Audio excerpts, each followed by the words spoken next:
Okay, kahapon po ay ang part 2. Ngayon ay ang point number 3 sa loyalty series na ito sa Matthew chapter 6. Loyalty is contrary to vulgar things and what we say of ourselves. Ano po? Bakit po? May mga bagay na sinasabi tayo at sinasabi natin sa ating sarili. Sa verse 3 and verse 4, makikita niyo po yan. No? Verse 3 and verse number 4. Ano pong sabi po dyan? Verse 3 and verse number 4. But when thou doest alms, let not thy left hand know what thy right hand doeth. Sa verse number 4 naman po tayo. No? Sa verse 4 po, that thine alms be made in secret, and thy Father which sitteth in secret, himself shall reward thee openly. The word there is openly. Talagang maluwag na tayo ay reregaluhan at rewardan ng Diyos.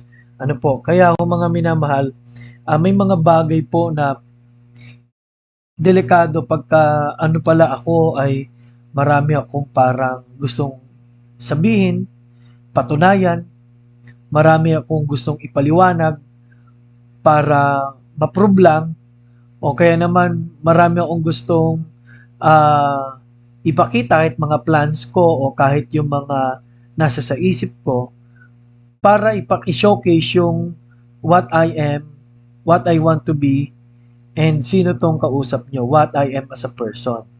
No? Kaya hindi po ito loyalty sa anak ng Diyos. Ano po? Ngayon usong-uso po yung flexing, ano po?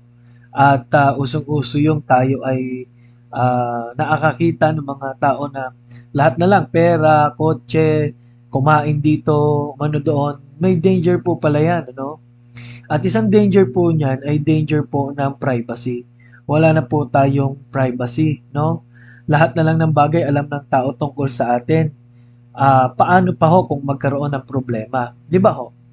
So, pangatlong bagay po na gusto po natin sabihin at itatag ay may danger po pagdating sa harapan ng Diyos. What we are promoting is just ourselves. That's why ang Kristiyano sabi ay the last that lost its flavor.